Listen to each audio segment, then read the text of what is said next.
Hello everyone. तो आज की जो वीडियो है इसके अंदर हम एचटेट पीआरटी का जो क्वेश्चन पेपर है वो डिस्कस करने वाले हैं। तो इस वीडियो में सिर्फ पीआरटी का सेक्शन डिस्कस करेंगे, जो कॉमन सेक्शन है वो हम डिस्कस नहीं करेंगे।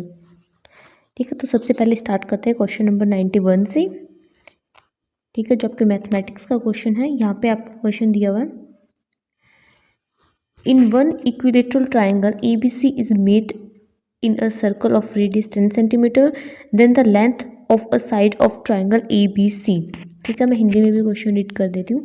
यदि 10 सेंटीमीटर त्रिज्या वाले वृत्त में एक समबाहु त्रिभुज ABC बनाया जाता है तो त्रिभुज ABC की एक भुजा की लंबाई है, तो इस भुजा की आपको लंबाई बतानी है। तो इसका राइट आंसर आएगा ऑप्शन नंबर सेकंड। ठीक है, यहाँ पर हम सिर्फ सॉल्यूशन, इसका जो आंसर है वो डिस्कस करेंगे। नेक्स्ट क्वेश्चन है, अभिगृहित के लिए निम्नलिखित में से कौन सा सर्वाधिक उचित है? तो आपको ऑप्शन दिया हुआ है। अभिगृहित कथन बीजीय सर्वसमीकाओं से संबंधित कथन होता है। सेकंड ऑप्शन है, अभिगृहित गणित का ऐसा तथ्य होता है जिसे सिद्ध या असिद्ध नहीं किया जा सकता। थर्ड ऑप्शन है, अभिगृहित साध्य है जो अप्रमेय के समान होता है। फोर्थ ऑप्शन है, विकृत केवल परिभाषाएं होती हैं। तो आपको बताना है कि इनमें से कौन सा जो स्टेटमेंट है वो सबसे ज़्यादा सही है। ठीक है, तो इसका राइट आंसर होगा ऑप्शन नंबर सेकंड। अभिगृहित गणित का ऐसा तथ्य है जिसे सिद्ध या असिद्ध नहीं किया जा सकता है।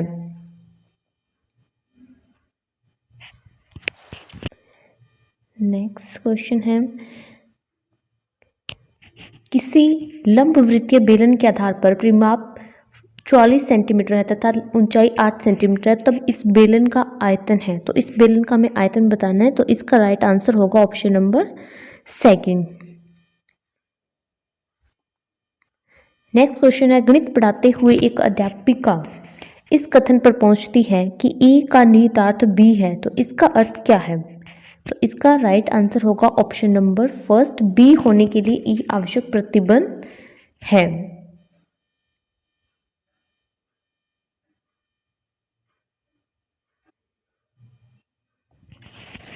नेक्स्ट क्वेश्चन है क्वेश्चन नंबर 95। यदि x is equal to 3/4 divide by 5/6 then y is equal to 3 divide by 4 divide by 5 divide by 6। ठीक है, और z भी आपको दिया हुआ है यहाँ पर। z is equal to bracket 3 divide by 4 divide by 4 divide by 6 और w is equal to 3 divide by 4 और 5 डिवाइड बाय 6। तो हमें पूछा कि इनमें से कौन सी स्टेटमेंट जो क्या वो सही होगी। तो आपके ऑप्शन दिया होता है, x इज इक्वल टू डब्ल्यू जो है बराबर है, सेकेंड है सभी बराबर है, थर्ड है x और y बराबर है, फोर्थ है x और z बराबर है। तो हमें पूछा कि इनमें से कौन सी स्टेटमेंट सही है। तो इसका राइट आंसर होगा ऑप्शन नंबर 1, x और जो w है वो बराबर होंगे जब आप इसको सॉल्व करेंगे। नेक्स्ट, यदि एक त्रिभुज के सभी कोण 180 डिग्री से कम है तो वह चतुर्भुज है। If all the angles of a quadrilateral are less than 180 degree then the quadrilateral is। तो इसका राइट आंसर क्या होगा? इसका राइट आंसर होगा ऑप्शन नंबर 1, उत्तल चतुर्भुज, कन्वेक्स क्वाड्रिलेटरल। ठीक है, इंग्लिश में इसको बोलते हैं कन्वेक्स क्वाड्रिलेटरल। नेक्स्ट है क्वेश्चन नंबर 97। 20 वस्तुओं का क्रय मूल्य x वस्तुओं के विक्रय मूल्य के बराबर है। यदि लाभ 25% है तो x का मान क्या होगा? Cost price of 20 article is equal to selling price of x articles. If the profit is 25% then the value of x is. ठीक है, तो हमें ऑप्शन दिए हुए, ऑप्शन नंबर फर्स्ट है 15, option number second 16, option number third 18, option number fourth है 25। तो इसका राइट आंसर होगा ऑप्शन नंबर सेकंड 16। नेक्स्ट, एक गणित की कक्षा में पढ़ाते हुए अध्यापक कहता है कि दो पूर्णांकों का सर्वनिष्ठ भाजक वह संख्या है जो कि दोनों दिए हुए पूर्णांकों को विभाजित करती है। तो यह है, तो आपको बताना है कि वो क्या होगी। फर्स्ट आपको ऑप्शन दिया प्रस्ताव, सेकंड परिभाषा, थर्ड सव्य सिद्ध, फोर्थ दिया हुआ है आपको मुक्त वाक्य। तो इसका राइट आंसर होगा ऑप्शन नंबर सेकंड परिभाषा। नेक्स्ट आते हैं प्रेक्षणों 15, 50, 120, 6, 80, 100, 10, 8, 10, 15 एंड 15 के परिसर बहुलक और माध्यिका का माध्य है। The mean of the range mode eight median of the observation 15 और ये आपको स्टेटमेंट 50, 126, 18, 100, 10, 8, 15, 15 इज। ठीक है, तो इसका राइट आंसर क्या होगा? इसका राइट आंसर होगा ऑप्शन नंबर 1, 48 इसका राइट आंसर होगा। नेक्स्ट आता है दो संख्याओं a और b का यहाँ पर आपको एलसीएम और एचसीएफ। ठीक है, यहाँ पे दो नंबर दिए हुए हैं e एंड b। ठीक है, उनका एलसीएम जो एचसीएफ है वो है 6 and 210। If a plus b is equal to 72 और 1/a प्लस 1/b। ठीक है, तो आपको 1/a प्लस 1/b की यहाँ पर वैल्यू पूछी है, तो इसका राइट आंसर क्या होगा? इसका राइट आंसर होगा option number 4, 2/35। Question number 101, if x square plus x minus 12 और 2x स्क्वायर माइनस ए एक्स माइनस 9 का एचसीएफ x माइनस ए है तो a का मान है, तो हाँ हमें यहाँ पर क्या पूछा है? a का मान पूछा है कि a की वैल्यू क्या होगी, तो इसका राइट आंसर होगा ऑप्शन नंबर 1। ठीक है, इसकी वैल्यू जो क्या है वो 3 होगी। नेक्स्ट क्वेश्चन है 102, 15 मीटर 17 सेंटीमीटर लंबे और 9 मीटर 2 सेंटीमीटर चौड़े एक कमरे के फर्श को पक्का करने के लिए आवश्यक वर्गाकार टाइलों की न्यूनतम संख्या क्या होगी? ठीक है, यहाँ पर आपको टाइलों की संख्या पूछी है, तो इसका राइट आंसर होगा ऑप्शन नंबर 1। ठीक है, यहाँ पर ऑप्शन नंबर 2 टिक किया है, लेकिन इसका जो राइट आंसर होगा वो ऑप्शन नंबर 1 होगा। ये जो आंसर मैं बता रही हूँ आपको एचटेट की आंसर की के अकॉर्डिंग ही बता रही हूँ। ठीक है, नेक्स्ट आता है गणित अध्यापन का कौन सा तरीका इनमें से सबसे अच्छा है? तो इसका राइट आंसर होगा ऑप्शन नंबर 2, शिक्षार्थियों को उनकी क्षमताओं को विकसित करने के लिए प्रोत्साहित करना। ये जो क्या है गणित पढ़ाने का सबसे अच्छा तरीका है। नेक्स्ट है, यदि किसी विद्यार्थी को ज्यामिति की प्रमेयों पर आधारित प्रश्न हल करने में कठिनाई होती है तो निम्नलिखित में से किस विधि को शिक्षक को अपनाना चाहिए? ठीक है, आपको यहाँ पर कुछ विधियाँ दी गई है और आपसे पूछा कि आप कौन सी विधि यहाँ पर अपनाएंगे, तो इसका राइट आंसर होगा ऑप्शन नंबर 3, बहुसंवेदी मॉडल और शिक्षण सामग्री के उपयोगों से विभिन्न ज्यामितीय प्रमेयों को समझने में और उनके अनुप्रयोगों में विद्यार्थियों को सहायता करना। ठीक है, ये इसकी सही विधि होगी। नेक्स्ट क्वेश्चन है क्वेश्चन नंबर 105। ठीक है, यहाँ पर आपको एक इक्वेशन दी गई है और उसको सॉल्व करना है, तो इसका राइट आंसर क्या होगा? इसका राइट आंसर होगा ऑप्शन नंबर 2, ठीक है, 0। इसका राइट आंसर होगा 0 जब आप इस इक्वेशन को सॉल्व कर लेंगे। नेक्स्ट यहाँ पे आपको इक्वेशन दी गई है और यहाँ पर आपको m-n की जो क्या वैल्यू पूछी गई है, तो इसका राइट आंसर क्या होगा? इसका राइट आंसर होगा ऑप्शन नंबर 2। ठीक है, यहाँ पर ऑप्शन नंबर 1 टिक किया हुआ है लेकिन वो रॉन्ग है, इसका राइट आंसर ऑप्शन नंबर 2 1 होगा। नेक्स्ट क्वेश्चन है, गणित तर्क प्रवृत्ति को मन में व्यवस्थित करने का या फिर बसाने का एक अच्छा तरीका है, यह परिभाषा किसने दी है? तो यहाँ पर जो कि आपको एक डेफिनेशन दी हुई है, the mathematics is a way of settle in the mind a habit reasoning is given by. तो ये किसने दी है? आपका ऑप्शन फर्स्ट है लॉक द्वारा, सेकंड है गैलीलियो द्वारा, थर्ड है ब्रूनर द्वारा, फोर्थ है नेपोलियन द्वारा। तो इसका राइट आंसर होगा ऑप्शन नंबर फर्स्ट, लॉक द्वारा। ये डेफिनेशन लॉक ने दी है। तो आपको इस तरह से मैथमेटिक्स की कुछ डेफिनेशन भी लर्न करनी है जब आप एस्टेट का एग्ज़ाम देने जाएं। नेक्स्ट यहाँ पर आपको फिर से एक इक्वेशन दी हुई है, 4m⁻² + 10mn - 8 + 9n² - 12n = am + bn × am + bn - 4। तो a³ n + b³ की वैल्यू क्या होगी? ठीक है, आपको इक्वेशन इसको सॉल्व करना है और आपको a³ + b³ की वैल्यू यहाँ पर पूछी गई है, तो इसका राइट आंसर होगा ऑप्शन नंबर 3, ठीक है, 35। इसकी वैल्यू होगी 35। नेक्स्ट क्वेश्चन नंबर 109, यदि किसी संख्या में 35 घटा दिया जाए तो वह 80% रह जाएगी। संख्या का 4/5 जो क्या है भाग क्या है? If 35 is subtracted from a number reduced to its 80%, what is 4/5 of the number? तो इसका राइट आंसर क्या होगा? इसका राइट आंसर होगा ऑप्शन नंबर 4, ठीक है, 140 इसका राइट आंसर होगा। नेक्स्ट, निम्नलिखित में से कौन सा गणितीय प्रमेय के संदर्भ में सही नहीं है। आपको कुछ स्टेटमेंट दी हुई है और पूछा गया कि विच of the following is not true about A mathematical theorem, कि मैथमेटिकल थ्योरम को लेकर इनमें से कौन सी स्टेटमेंट जो क्या सही नहीं है। क्वेश्चन को आपको ध्यान से रीड करना है। यहाँ पे आपसे पूछा कि जो सही नहीं है, विच इज़ नॉट ट्रू, तो इसका राइट आंसर क्या होगा? इसका राइट आंसर होगा ऑप्शन नंबर 3। किसी भी प्रमेय को सिद्ध करने का एकमात्र तरीका होता है, there is only one way to prove any theorem.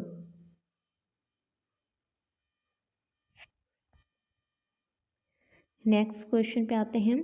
एक त्रिभुज जिसकी तीनों भुजाएं बराबर है का क्षेत्रफल 4√3 वर्ग सेंटीमीटर है, तो इस त्रिभुज का परिमाप क्या होगा? यहाँ पर आपको इसको ट्रायंगल का पैरामीटर पूछा गया है, तो इसका राइट आंसर होगा ऑप्शन नंबर 2। ठीक है, इसका पैरामीटर होगा 12 सेंटीमीटर।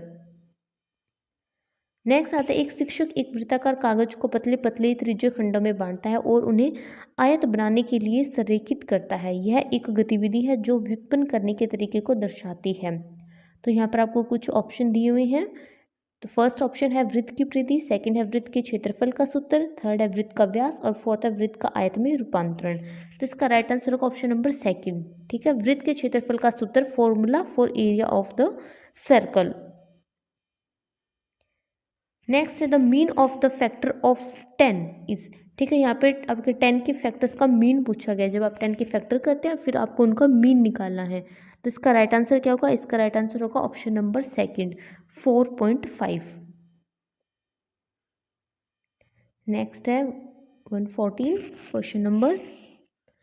शिक्षिका छात्रों को कागज पर पैमाने और पेंसिल की सहायता से कुछ चतुर्भुज बनाने को कहती है, फिर वे उन्हें चांदे या फिर प्रोट्रैक्टर की चतुर्भुजों के कोणों को ज्ञात कर प्रत्येक चतुर्भुज के कोणों का योग करने को कहती है। छात्र ये बताते हैं कि प्रत्येक चतुर्भुज के कोणों का योग लगभग 360 या पूरा 360 है। यह उदाहरण किस शिक्षण विधि को दर्शाता है? तो ये आपको कुछ शिक्षण विधियां दी हुई है और पूछा है कि कौन सी शिक्षण विधि जो क्या इनमें से सही है। तो फर्स्ट आपका है सामान्यीकरण विधि, सेकंड है शिक्षक केंद्रित विधि, थर्ड है निगमन विधि और फोर्थ है आगमन विधि। तो इसका राइट आंसर होगा ऑप्शन नंबर 4। ठीक है, इसका राइट आंसर है आगमन विधि, इंडक्टिव मेथड का ये एक एग्जाम्पल है। नेक्स्ट यहाँ पर आपको स्टेटमेंट दी गई है और पूछा गया कि फिर y is expressed in standard form as 6.0435 multiply 10⁻n then the value of n। यहाँ पर आपको n की वैल्यू पूछी गई कि n की जो वैल्यू है वो क्या होगी, n का मान क्या होगा। तो इसका राइट आंसर होगा ऑप्शन नंबर 3, 24। n की वैल्यू जो है वो 24 होगी। नेक्स्ट, निम्न में से कौन सा गणित प्रयोगशाला का उद्देश्य नहीं है? तो इसका राइट आंसर होगा ऑप्शन नंबर 2, छात्रों को गणित की परीक्षा की तैयारी के लिए एक स्थान सुनिश्चित करना। This is not be a purpose of mathematic lab. Next यहाँ पर आपको इक्वेशन दी हुई है। ठीक है, यहाँ पर a² + 1/a² into a + 1/a की यहाँ पर आपको वैल्यू पूछिए कि इसकी वैल्यू क्या होगी। तो इसका राइट आंसर होगा ऑप्शन नंबर 2, 115 इसकी वैल्यू होगी। नेक्स्ट है भुजाओं 24 सेंटीमीटर, 25 सेंटीमीटर, 7 सेंटीमीटर वाले एक त्रिभुज का जो क्षेत्रफल है वो 14 सेंटीमीटर लंबाई वाले एक आयत के क्षेत्रफल के बराबर है, तब उस आयत का परिमाप है। तो यहाँ पर आपको क्या पूछा है? Parameter of the rectangle. तो इसका राइट आंसर होगा ऑप्शन नंबर 4, 40 सेंटीमीटर। नेक्स्ट आपको दिया है कि ABCD एक रोम्बस एक समचतुर्भुज है जिसके angle BAC is equal to 50 degree and 3 angle D minus 2 angle DAC बराबर हैं। तो यहाँ पर आपको एंगल पूछा गया है, तो इसका राइट आंसर क्या होगा? Option number 2। ठीक है, 140 इसका राइट आंसर होगा। नेक्स्ट है A और B की आय 3:2 के अनुपात में है, तो उनका व्यय 5:3 के अनुपात में है, तो प्रत्येक 2,500 रुपये बचाता है। तो बी का व्यय, ठीक है, यहाँ पे आपको बी का एक्सपेंडिचर पूछा है, तो इसका राइट आंसर होगा ऑप्शन नंबर 2, 7,500 बी का एक्सपेंडिचर होगा यहाँ पर। नेक्स्ट आते हैं इन्वायरमेंट स्टडीज़। ठीक है, तो यहाँ पे फर्स्ट क्वेश्चन है, यदि ईवीएस शिक्षण में स्वदेशी ज्ञान और दृष्टिकोण को समग्र रूप से एकीकृत कर सकते हैं, तो फर्स्ट ऑप्शन है पाठ्यक्रम डिजाइन की एकरूपता के लिए स्वदेशी दृष्टिकोण की अपेक्षा करना। सेकंड है सीखने के अनुभव को समृद्ध करने के लिए स्वदेशी ज्ञान, संस्कृतियों, प्रथाओं और दृष्टिकोणों को सक्रिय रूप से खोजने और एकीकृत करने में। तो इसका राइट आंसर होगा ऑप्शन नंबर सेकंड। ठीक है, नेक्स्ट है, कई ताप विद्युत संयंत्र आमतौर पर कोयले या तेल क्षेत्रों के पास क्यों स्थापित किए जाते हैं? तो इसका राइट आंसर होगा ऑप्शन नंबर सेकंड, विद्युत प्रेषण की दक्षता में सुधार करने के लिए, to improve the efficiency of electricity transmission. Next question है, ईवीएस शिक्षण के संदर्भ में मापन का क्या तात्पर्य है?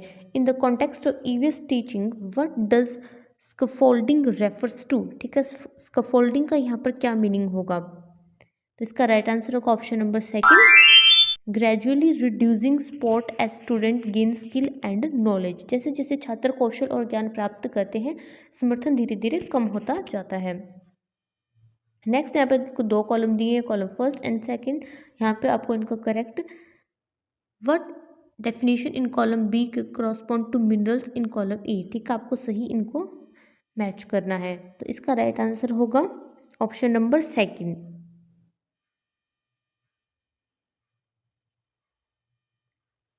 ठीक है, ऑप्शन नंबर सेकंड कैल्शियम।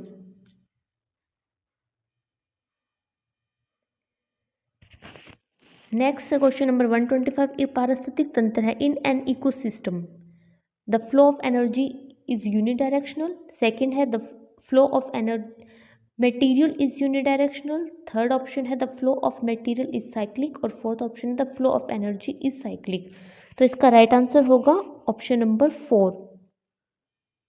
जो फर्स्ट और जो हमारी थर्ड स्टेटमेंट है वो एक इकोसिस्टम से रिलेटेड सही है। The flow of energy is unidirectional और the flow of materials is cyclic.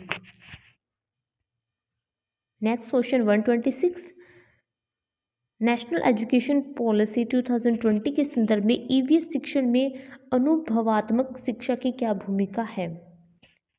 तो इसका राइट आंसर होगा ऑप्शन नंबर 3, अनुभवात्मक शिक्षा को प्रोत्साहित किया जाता है और यह ईवीएस शिक्षण का एक अभिन्न अंग है। Experiential learning is encouraged and integral to EVS teaching। यहाँ पे एक्सपीरियंशियल लर्निंग की बात की गई है। नेक्स्ट है क्वेश्चन नंबर 127, किसी स्थिति के लिए ऊर्जा का स्रोत चुनते समय कौन से कारक निर्णय को सबसे अधिक प्रभावित करते हैं? तो इसका राइट आंसर होगा ऑप्शन नंबर फर्स्ट, स्रोत के कारण होने वाले पर्यावरण क्षति। नेक्स्ट क्वेश्चन नंबर 128, बादल निर्माण, वर्षा और खारे पानी से ताजे पानी के निर्माण जैसी प्राकृतिक प्रक्रियाओं के संबंध में कौन सी अवधारणा पेश की गई है? तो इसका राइट आंसर होगा ऑप्शन नंबर सेकंड, समाधानों की तृप्त और अति तृप्त।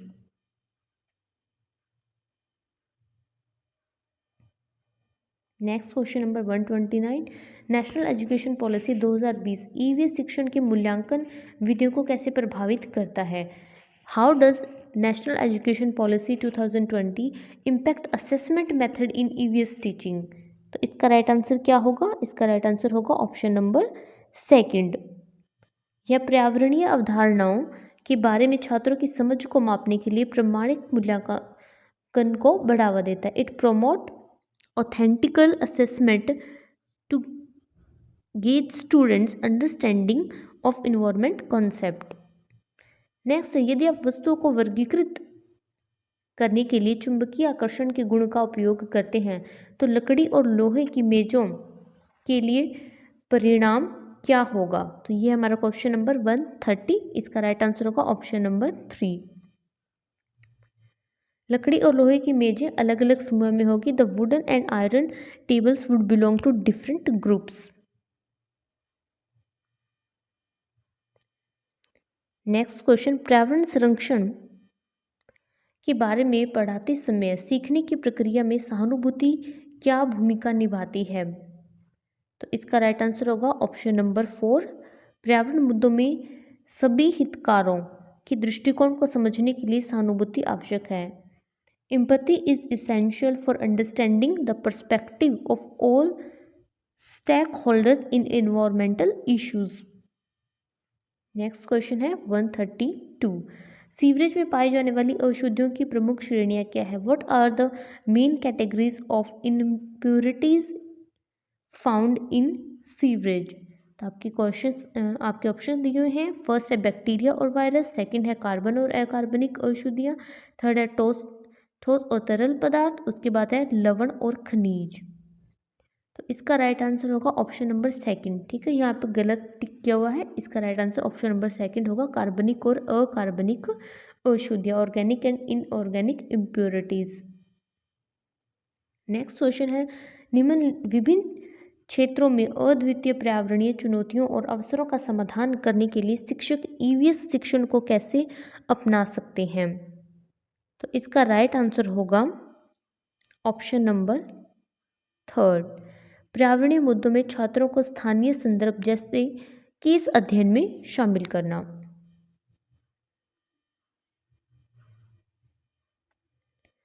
नेक्स्ट है निम्नलिखित में से कौन सा विटामिन किसी बीमारी या स्थिति में सही ढंग से मेल नहीं खाता है तो उसे रोकने या कम करने में मदद कर सकता है? तो इसका राइट आंसर होगा ऑप्शन नंबर 4, विटामिन के, क्षय रोग, विटामिन के, ट्यूबरक्यूलोसिस. नेक्स्ट क्वेश्चन है 135. वायु का निम्नलिखित में से कौन सा घटक वायुमंडल में सबसे बड़ी मात्रा में मौजूद है? तो इसका राइट आंसर होगा नाइट्रोजन, क्योंकि सबसे ज़्यादा नाइट्रोजन गैस ही आपको एटमॉस्फेयर के अंदर मिलती है. नेक्स्ट क्वेश्चन है ईवीएस रोल प्ले गतिविधि में इसकी सफलता सुनिश्चित करने के लिए शिक्षक को क्या करना चाहिए? In an EVS role play activity what should teachers do to ensure its success? Teacher क्या कर सकते हैं? तो इसका राइट आंसर होगा ऑप्शन नंबर 3, छात्रों को विभिन्न भूमिकाएं तलाशने और अपने निर्णय स्वयं लेने की अनुमति देना. नेक्स्ट क्वेश्चन है सद्भाव और समझ को बढ़ावा देने के लिए विभिन्न खाद्य प्राथमिकताओं की सराहना करने की अवधारणा को दैनिक जीवन में कैसे लागू किया जा सकता है? How can the concept of appreciating different food preference be applied in daily life to promote harmony and understanding? तो इसका राइट आंसर होगा option number second, by exploring and sharing different cuisines and respecting other food choices. विभिन्न व्यंजकों की खोज और साझा करके और दूसरों के भोजन विकल्पों का सम्मान करके. नेक्स्ट क्वेश्चन है पौधों, जानवरों और सूक्ष्म जीवों की सभी प्रजातियों सहित पृथ्वी पर जीवन की विविधताओं को क्या कहा जा सकता है? तो इसका राइट आंसर होगा ऑप्शन नंबर 1, जैव विविधता, बायोडाइवर्सिटी. नेक्स्ट क्वेश्चन है ऊर्जा स्थानांतरण का 10% नियम लिंडमैन द्वारा किस वर्ष में दिया गया था? ऊर्जा स्थानांतरण the percent law of energy transfer was given by Lindeman in the year. इसका राइट आंसर होगा ऑप्शन नंबर सेकंड. ठीक है, 1942 ऑप्शन नंबर सेकंड. नेक्स्ट है स्कूल के रास्ते में घने जंगल से गुजरते समय वर्णित प्राथमिक संवेदी अनुभव क्या है?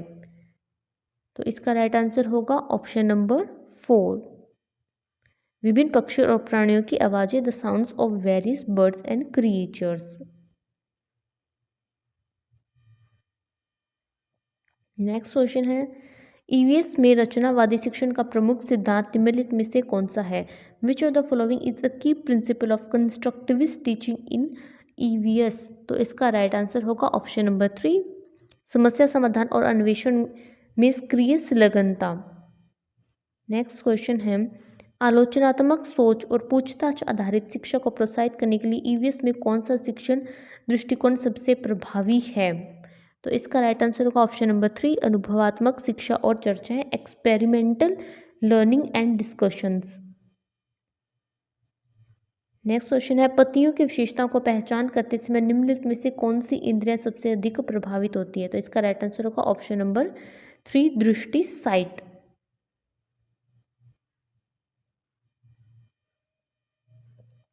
नेक्स्ट क्वेश्चन है, असमान भोजन वितरण के संदर्भ में सुपोषित बच्चों की तुलना कुपोषण बीमारियों और भूख से पीड़ित बच्चों से करते समय किस मुद्दे पर चर्चा होने की सबसे अधिक संभावना है? तो फर्स्ट ऑप्शन है स्वास्थ्य सुविधाओं तक पहुंच, सेकंड है सामाजिक आर्थिक कारक, थर्ड है जलवायु परिवर्तन के प्रभाव, फोर्थ है तकनीकी प्रगति। तो इसका राइट आंसर होगा ऑप्शन नंबर सेकंड। ठीक है, यहाँ पर right answer option number second होगा, सामाजिक आर्थिक कारक, socio economics factors. Next question है, विश्व के वनों और उनके महत्व के बारे में जागरूकता बढ़ाने और जश्न मनाने के लिए 21 मार्च को कौन सा पर्यावरण जागरूकता दिवस मनाया गया? तो इसका राइट आंसर होगा ऑप्शन नंबर 4, विश्व वन दिवस।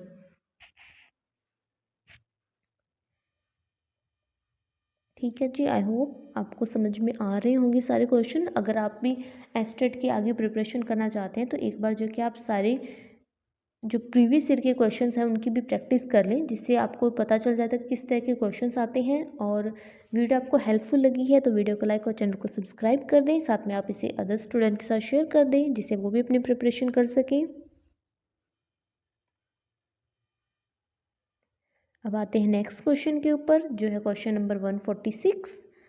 निम्नलिखित में से कौन सा पानी का स्रोत जल स्रोत के संदर्भ में परिवार के सदस्य की अवधारणा से सबसे अधिक निकटता से प्रभावित है? तो इसका राइट आंसर होगा ऑप्शन नंबर 4। ठीक है, ऑप्शन नंबर सेकंड नहीं होगा, ऑप्शन नंबर सेकंड, यहाँ पे 4 इसका राइट आंसर होगा, कुआं। नेक्स्ट क्वेश्चन है, पानी की अनदेखी विशेषता क्या है? What is the unique features about water? पानी की यहाँ पर क्या विशेषता होगी? तो इसका राइट आंसर होगा ऑप्शन नंबर सेकंड, जल के विभिन्न रूप हैं और ये जीवन के लिए आवश्यक है। Water has various forms and essential for life. ये काफ़ी इजी क्वेश्चन था। नेक्स्ट आते हैं, निम्नलिखित में से कौन सी सामग्री आमतौर पर जंगलों से प्राप्त लकड़ी से प्राप्त नहीं होती? विच of the following material is not typically derived from would obtained from forest? आपके ऑप्शन है पेपर, सेकंड है थर्मोकोल, फोर्थ है मैच स्टिक्स और फोर्थ नेक्स्ट ऑप्शन है प्लाईवुड। तो आप पूछा कि कौन सी आपको आमतौर पर लकड़ी से प्राप्त नहीं होती? तो इसका राइट आंसर होगा ऑप्शन नंबर सेकंड, थर्मोकोल, क्योंकि थर्मोकोल लकड़ी से नहीं बनता है।